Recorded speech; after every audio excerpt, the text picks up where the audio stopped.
오늘 저는 인생의 전환점, 터닝포인트란 제목의 말씀으로 하나님 말씀을 나누려고 합니다. 터닝포인트, 전환점이라는 단어죠. 중대한 전기 혹은 분기점을 뜻하는 이 단어는 살면서 우리가 몇 차례 만나기도 합니다. 이번 러시아 월드컵에서 이 독일과의 경기가 우리 대한민국 축구사에 있어서 하나의 터닝포인트가 되기를 소망합니다. 여러분, 디펜딩 챔피언 세계 랭킹 1위 독일이 57위의 대한민국에게 질 줄은 누가 상상이나 했겠습니까? 우리 대한민국 이길이라는 것을 누가 쉽게 예상할 수 있겠습니까? 열심히 뛰어준 선수들에게 박수를 보냅니다. 하지만 여기서 멈추면 앞으로 대한민국의 축구 발전을 기대하기 어려울 겁니다. 저는 이 독일과의 경기를 이 터닝포인트 전환점으로 삼아서 이제 앞으로를 더 잘 준비해야 된다고 생각합니다.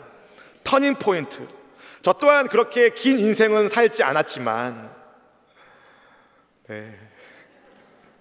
의미 있는 전환점을 몇 번 만났습니다. 그 중에 한 가지가 제 신학대학원에 진학하기 전에 갔었던 한 선교단체에서 행했던 한 수련회였어요. 당시 저는 리더로서, 조장으로서 이 조원들을 섬겼는데 굉장히 열심히 섬겼습니다. 그런데 이 소그룹 모임이 진행되면 진행될수록 뭔가 이 수렁에 빠지는 것 같은 느낌을 받았어요. 너무 힘들었습니다. 그러다가 하나님께 넋두리 하듯 기도하기 시작했습니다. 힘들다고, 주님 도와달라고. 그렇게 기도하고 또 다른 조장들한테 기도 부탁을 하고 하나님을 붙잡았어요. 그렇게 기도하면서 주의 은혜를 구하니까 모임의 분위기가 조금씩 달라지는 것을 느낄 수 있었습니다. 그러다 어느 날 밤 저녁 집회를 마치고 합심해서 기도하는 시간에 주님께서 제게 이런 질문을 하나 하시는 것 같았습니다. 요한아, 너는 네가 맡은 조언을 위하여 너의 생명을 내게 줄 수 있느냐? 저는 단번에 예 주님, 당연히 제가 드려야죠, 이렇게 말씀드리지 못했습니다. 제 생명이 아까웠던 것 같아요. 주춤했어요. 그런데 주님의 질문이 예산 말씀으로 들리지가 않았습니다. 그러다가 조금은 주저하면서 주님, 정말 제가 맡은 이 영혼들을 세우기 위하여 제 목숨을 필요하시는 거 맞나요? 아니라고 말씀하시길 기대하면서 주님이 아무 말씀 안 하시더라고요. 제가 그렇게 기도합니다. 그렇다면 주님, 제 목숨을, 제 생명을 그렇게 하십시오. 이 기도를 드리자마자 막 눈물이 나기 시작했어요. 제 목숨이 아까워서요? 아닙니다. 왠지 모를 눈물이 막 쏟아지기 시작했어요. 그러다가 로마서 8장 38절 39절 말씀을, 눈에 보이는 그 말씀을 읽게 되었습니다. 로마서 8장 38절 39절 말씀 함께 읽어보겠습니다. 내가 확신하노니 사망이나 생명이나 천사들이나 권세자들이나 현재일이나 장래일이나 능력이나 높음이나 깊음이나 다른 어떤 피조물이라도 우리를 우리 주 그리스도 예수 안에 있는 하나님의 사랑에서 끊을 수 없으리라. 아멘. 이 말씀을 읽는 순간 그냥 우는 게 아니라 엉엉 대성통곡하면서 울게 되었습니다. 그 어느 것도 저를 우리 구주 예수 그리스도 안에 있는 하나님의 사랑에서 끊을 수 없다라는 이 말씀이 제 안에 훅 들어온 거예요. 그때가 겨울이었는데 잠바를 벗고 있었는데 성령께서 제 뒤를 탁 안아주시더라고요. 사망도 죽음도 하나님의 사랑에서 끊을 수 없다는 그 말씀 속에서 울면서 저는 하나님께 결단을 했습니다. 영혼 살리는 사역을 위하여 제 생명을 조금도 아끼지 않겠노라고. 그 결단대로 지금껏 잘 살아왔냐고요? 그렇게 살려고 애쓰고 있습니다. 물론 저도 연약한 사람인지라 때로는 넘어지는 때도 있습니다. 하지만 그럴 때마다 주님께서 제게 말씀하여 주신 이 언약의 말씀을 붙잡으면서 초심을 붙잡도록 인도하시는 주님의 은혜에 기대면서 여기까지 왔습니다. 사랑하는 성도 여러분, 저는 우리 하나님이 좋으신 분이신 줄로 믿습니다. 때로는 이해하기 힘든 어려운 상황을 만날 때도 있지만 그럴수록 제게 은혜를 베푸신 하나님께 기대하며 기도하며 주님의 신실하심을 붙잡습니다. 지금이 끝이 아님을 믿으면서 말입니다. 바울에게도 힘든 순간들이 참 많았습니다. 부활의 예수님 만나고 난 뒤로부터 바울의 인생은 고생길이었습니다. 바울이 예수님 만나기 전에는 잘 나갔어요. 그런데 부활의 예수님 만난 다음부터 아주 어려운 일에 연속점을 만나게 됩니다. 그렇지만 바울은 조금도 위축되지 않았습니다. 당당했습니다. 왜요? 그가 믿고 있는 부활의 예수님이 진짜니까. 예수님께서 살아계신 분이신 것을 그가 확신했기 때문에 그는 담대하게 믿음의 길을 걸어갔습니다.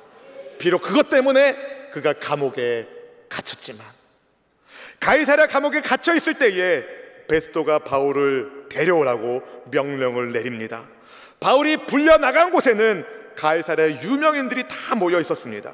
어떤 사람들이 모여 있었는지 오늘 사도행전 25장 33절 말씀 함께 읽어봅시다. 함께 읽읍시다.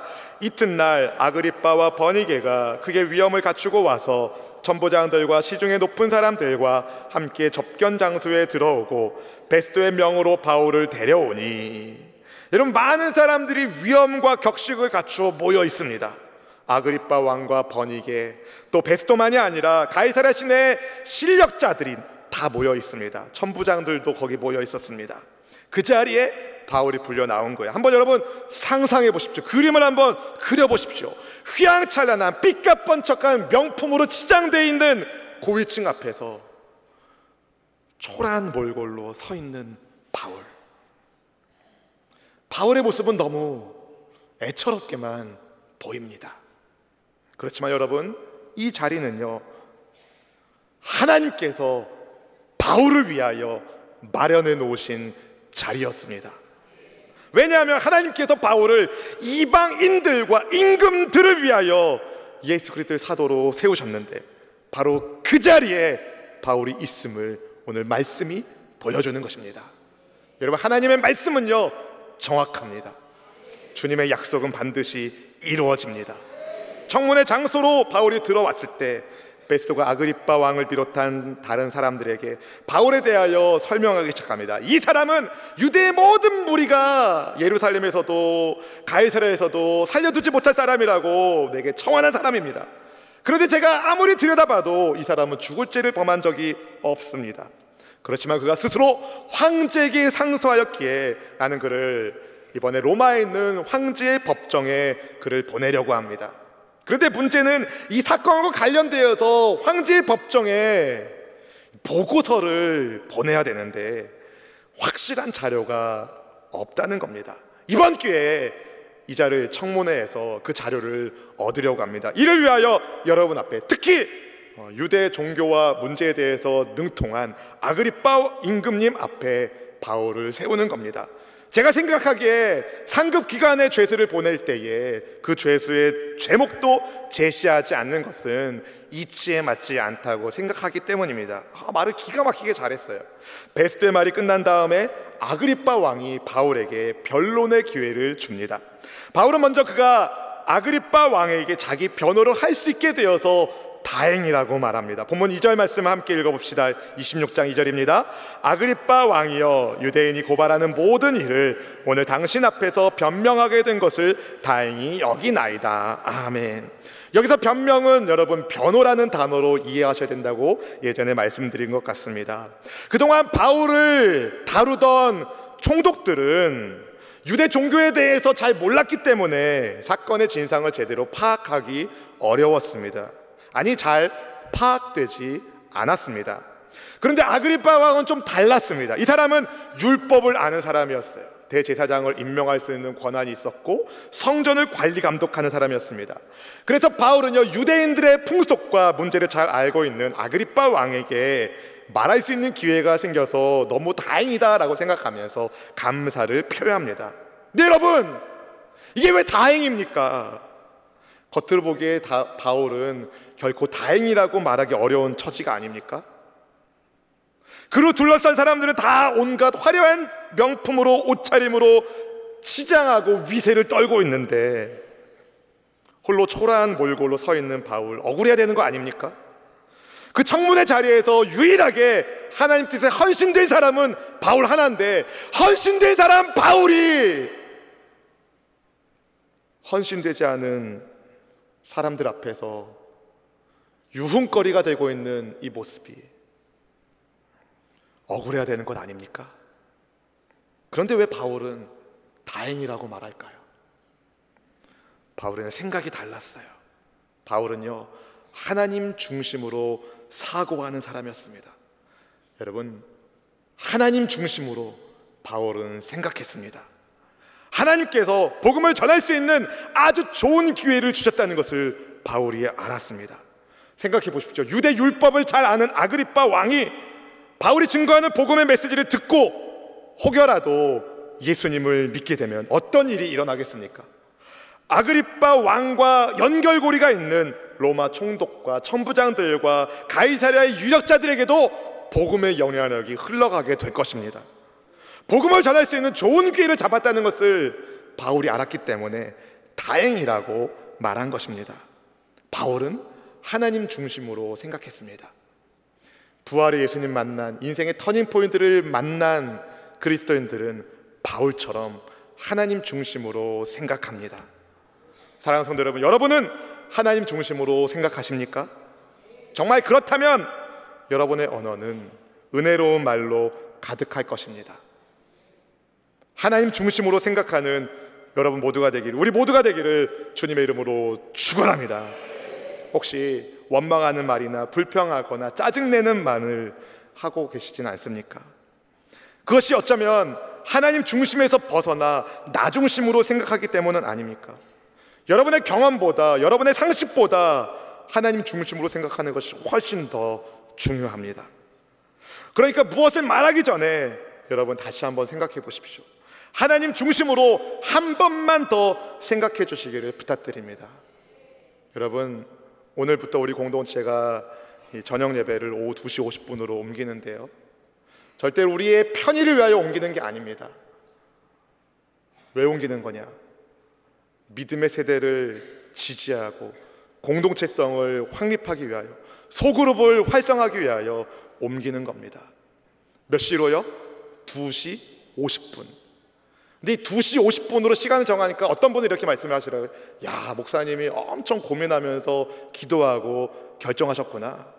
또 어떤 분이 이렇게 얘기하십니다. 무슨 2시 50분이야. 3시면 3시고 2시면 2시지. 여러분, 제가 미국에서 다녔던 교회는요 9시 45분에 예배를 시작했어요. 예배 시간이 9시 45분이에요. 중요한 거는요, 하나님 중심으로 우리가 모여서 예배하느냐, 이게 더 중요한 겁니다. 부정적인 말보다는 여러분, 나 중심의 한탄의 말이 아니라 하나님 중심의 소망의 말을 여러분 입술에 가득가득 넣으시기를 주의 이름으로 축원합니다. 그렇게 하나님 중심으로 생각하고 하나님의 은혜를 나누는 여러분이 하나님의 자녀입니다. 아멘. 자기 변호를 시작하면서 바울은 그가 젊었을 때에 예루살렘에서 어떻게 살았는지 그의 동포 유대인들이 잘 알고 있다고 말합니다. 길리기아 다소에서 태어난 바울은 어렸을 때부터 예루살렘에서 성장하면서 아주 엄격하게 율법 훈련을 받았습니다. 율법에 있어서만큼은 둘째가라면 서러울 사람이 바울이었어요. 바울보다 더 잘 지키는 사람을 찾아보기가 어려웠습니다. 다른 유대인들도 그 사실을 알고 있었어요. 오늘 본문의 5절 말씀을 함께 읽어봅시다. 5절입니다. 일찍부터 나를 알았으니 그들이 증언하려 하면 내가 우리 종교의 가장 엄한 팔을 따라 바리새인의 생활을 하였다고 할 것이라. 바울이 뭐라고 얘기합니까? 일찍부터 사람들이 나를 알았다. 내가 우리 종교의 가장 엄한 파, 바리새파 사람으로서 엄격한 신앙훈련, 율법훈련을 받은 것을 사람들이 다 알고 있다 말합니다. 여러분, 어쩌면은요 바울은 차세대 유대 종교 지도자감으로 선별되어 훈련받은 사람일 수도 있습니다. 오죽하면 빌립보서 3장 6절에서 이때 바울이 어땠는지 이렇게 말합니다. 함께 읽어볼까요? 열심히로는 교회를 박해하고 율법의 의로는 뭐가 없어요? 흠이 없는 자라. 야, 어떤 사람이 이렇게 담대하게 말했어요. 율법의 의로는 나는 흠이 없는 사람이다. 그만큼 굉장히 엄격하게, 굉장히 스트릭하게, 강력하게 훈련받은 사람이 바울이었어요. 그랬던 바울이 왜 지금 유대 종교 지도자들에 의해서 고발당하고 옥에 갇히고 이방인들 앞에서 초라하게 자기 신앙을 변호하는 신세처럼 보이는 이 상황을 만나게 되었습니까? 율법이 주도하던 바울의 신앙 체계가 그리스도의 복음으로, 예수님으로 완전히 뒤집어진 겁니다. 조금 바뀐 게 아니에요. 완전히 뒤집어진 거예요. 여러분, 부활의 예수님 만나고 난 사람은 달라져요. 달라져야 정상입니다. 예수님을 만나고 난 다음에 바로 완전히 딴 사람이 되었어요. 여러분, 유대교의 입장에서 바울의 이러한 회심은 배신처럼 보였겠죠. 그래서 예수님의 부활을 증거하는 바울을 유대인들은 유대교의 근간을 흔드는 위험한 인물이라고 낙인 찍고 그를 죽이려고 했던 것입니다. 그런데 바울은 그가 복음으로 인해 고난받는 까닭에 대해서 하나님께서 유대인들에게 약속하신 것을 바랬기 때문이라고 설명합니다. 오늘 본문 6절 말씀을 함께 읽어봅시다. 6절입니다. 이제도 여기 서서 신문받는 것은 하나님이 우리 조상에게 약속하신 것을 바라는 까닭이니. 잘 이해가 되지 않아요. 아니, 하나님께서 유대 조상들에게 약속하신 것을 바란 것 때문에 바울이 고난을 받는다? 이스라엘 백성들에게는요, 하나님께서 그분의 백성들과 맺은 약속을 꼭 지키실 것이라는 소망을 가지고 있었습니다. 하나님께서 언약을 이루실 것을 소망하고 있었어요. 그 언약이 무엇이냐? 12지파가 밤낮으로 간절히 하나님을 섬기면서, 받들어 섬기면서 이루어지기를 원하는 그 약속이 무엇이냐? 이 약속은요, 죽은 자들의 부활과 연관되어 있습니다. 다니엘서 12장 2절 말씀을 우리 함께 읽어봅시다. 다니엘서 12장 2절입니다. 땅의 티끌 가운데에서 자는 자 중에서 많은 사람이 깨어나 영생을 받는 자도 있겠고 수치를 당하여서 영원히 부끄러움을 당할 자도 있을 것이며, 자는 자 중에서, 다시 말해서 죽은 자 가운데서 많은 사람들이 다시 살아나서 어떤 사람은 영생을, 어떤 사람은 수치를 당하는 그런 일이 일어날 것, 이 구약의 예언이 이루어질 것을 이스라엘 백성들이 소망했습니다. 특히 바울이 소속되어 있었던 바리새파 사람들은요, 종말에 죽은 사람들의 이런 부활을 기대했습니다. 근데 이 소망은요, 바울의 말에 의하면 예수 그리스도의 십자가 죽음과 부활을 통하여 이미 이루어진 것이었습니다. 그런데 유대인들은 그게 아니라는 거예요. 하나님의 언약이 예수님을 통해서 이루어졌는데, 예수님께서 메시아로서 오셨는데 아직 유대인들은 메시아가 안 왔다는 거예요. 예수는 아니라는 거예요. 예수님을 통한 약속의 성취를 인정하지 않는 것입니다. 지금도 유대인들은 그렇게 생각하고 있어요. 하지만 바울이 주장합니다. 엄격한 율법의 훈련을 받았던 바울이 주장합니다. 예수님의 부활로 하나님의 언약은 이루어졌다. 바울이 신문받는 이유가 바로 이 주장 때문입니다. 부활하신 예수님을 통하여 하나님의 언약이 이루어졌다. 다시 말해 예수님의 부활을 증거하기 때문에 바울이 고초를 겪고 있는 것이었습니다. 근데 여러분, 청문회에 모여있는 이 사람들은요, 이걸 여전히 믿지 못하는 겁니다. 아니, 어떻게 죽은 사람이 다시 살아나냐? 믿을 수 없다. 헛소리하지 말아라. 어떻게 죽은 사람이 살아나냐? 바울이 사람들이 가지고 있는 그 상식, 사람들이 가지고 있는 그 고정관념을 이렇게 도전하여 깹니다. 하나님께서 죽은 사람들을 다시 살리심을 왜 못 믿습니까? 오늘 본문의 8절 말씀을 함께 읽어볼까요? 당신들은 하나님이 죽은 사람을 살리심을 어찌하여 못 믿을 것으로 여기나이까? 아멘. 여기서 죽은 사람을요, 예수님으로 생각하시면 잘못 해석하신 거예요. 하나님이 죽은 사람을 살리심을 얼핏 보면 예수님의 부활로 생각하기 쉬운데, 좀 더 정확하게 번역하면 하나님이 죽은 사람들을 살리심입니다. The dead, 복수형으로 쓰여 있어요.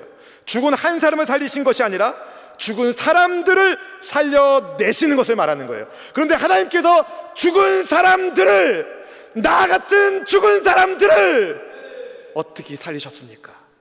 부활하신 예수님을 통해서, 부활의 첫 열매가 되시는 예수님을 통해서.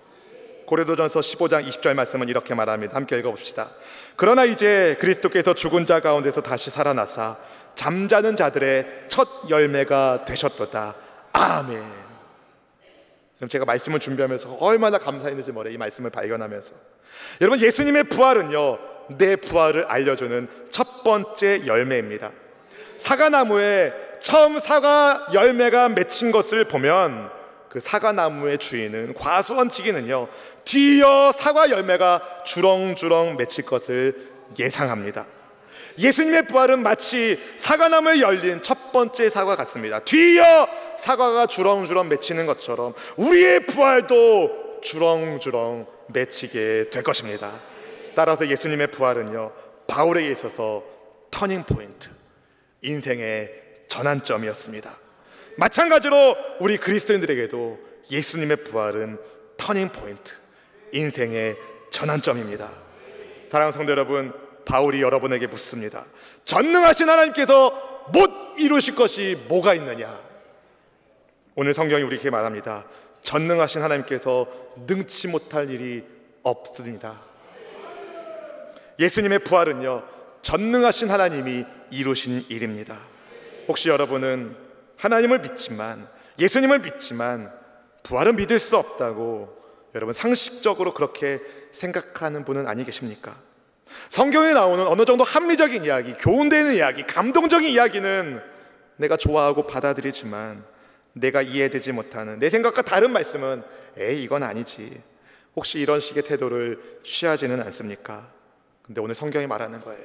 정말 하나님께서 창조주심을 믿는다면, 그분이 능력의 말씀으로 만물을 붙드시는 분으로 진짜 믿는다면, 하나님께서 죽은 자를 일으키실 능력이 있다는 사실을 못 믿을 까닭이 없다. 여러분, 아무리 사람들이 미련하다고 말해도, 어리석다고 놀려도 하나님께서 말씀으로 약속하셨고, 약속을 성취하게 하여 예수님께서 친히 부활의 첫 열매가 되어주셨고, 그 부활을 본 많은 증인들이 있었고, 그리고 바울도 그 중에 한 사람이고, 사람들이 메시아 예수님을 부인하고 십자가에 죽게 했지만 하나님은 메시아 예수님의 죽음을 부활의 영광으로 뒤집으셨습니다. 터닝 포인트, 뒤집으셨습니다. 사랑하는 성도 여러분, 예수님 부활하셨습니다. 예수님 부활하셨습니다. 그런데 여전히 많은 사람들이 부활을 믿지 않습니다. 살았다가 죽는 것만 압니다. 죽으면 끝이라고 생각합니다. 그러니까 어떤 현상이 일어납니까? 죽기 전에 하고 싶은 거 다 해보자. 죽기 전에 최대한 많은 것을 즐기고 싶어 합니다. 마치 초라한 모습의 바울 앞에 한껏 치장을 한 아그리빠와 버니게처럼 그렇게 살고 싶어 합니다. 하지만 여러분, 생각해 보십시오. 아무리 신분이 높으면 뭐합니까? 아무리 돈이 많으면 뭐합니까? 아무리 위세 당당하면, 이 현실 세계에서 당당하면 뭐합니까? 부활의 복음이 없는 사람은 사망에 속한 자에 불과합니다. 부활의 복음이 없는 자는 이미 죽은 자인 것입니다. 성경 우리에게 분명히 말합니다. 죽음을 이기는 부활이 있다. 죽음을 이기는 부활이 있다. 혹시 여러분 가운데 죽을 것 같은 문제로, 어려움으로 갈등하는 분이 계십니까? 예수님의 부활을 소망하십시오. 의지하십시오. 믿음의 형제자매 여러분, 우리는 영의 세계를 믿는 그리스도입니다. 부활의 첫 열매가 되시는 예수님을 따라 부활의 능력으로 영생하는 그리스도인입니다. 어깨를 피십시오. 당당하십시오. 바울처럼 당당하십시오. 가진 거 없어도, 높은 지위에 있지 않아도, 때로는 세상으로부터 조롱을 받아도 여러분 담대하십시오. 우리가 왕의 자녀입니다. 바울은요, 아그리빠 왕을 비롯한 가이사랴에서 한 자락씩 다 한다는 사람들 앞에서 당당하게 예수님을 전합니다. 얼마나 멋지게 전하는지, 개봉박두. 여러분, 화려한 옷을 입은 사람들 틈 속에서 유일하게 초라한 복장의 죄수로 바울이 서 있지만, 그곳에 있는 사람들 가운데서 왕의 자녀는 바울 한 사람이었습니다. 예수님 믿는 우리는 부활하신 예수님 믿는 우리는, 그렇게 인생의 터닝포인트를 만나게 된 우리는 왕의 자녀입니다. 우리는 왕의 자녀입니다. 바울은 부활의 예수님께 믿음과 소망을 품고 자기의 온 생애를 통하여 그 복음을 열심히 전했습니다. 예수님을 믿음으로 삶의 터닝포인트를 만나게 된 바울은 자기 삶의 최우선순위에 부활하신 예수님을 모셨습니다. 하나님 중심으로 생각했고 예수님 중심으로 삶을 경영했습니다. 그 바울을 성령께서 도와주셨습니다. 여러분, 우리도 우리 삶의 가장 중요한 자리에 부활의 예수님을 모시기를 바랍니다. 하나님 중심으로 생각하시고, 아멘, 부활의 예수님을 의지하며 성령님의 능력으로 일어서는 우리 공동체 지체들이 되기를 주의 이름으로 축원합니다. 사망에서 생명으로 우리를 옮겨주신 부활의 주님께 감사하면서 믿음의 당당함을 가지고 멋지게 살아가는 여러분 모두가 왕의 자녀인 줄로 믿습니다. 하나님 여러분을 붙잡아 주십니다. 하나님 여러분 붙잡아 주십니다. 믿음의 담대함을 가지고 사시길 주의 이름으로 축원합니다.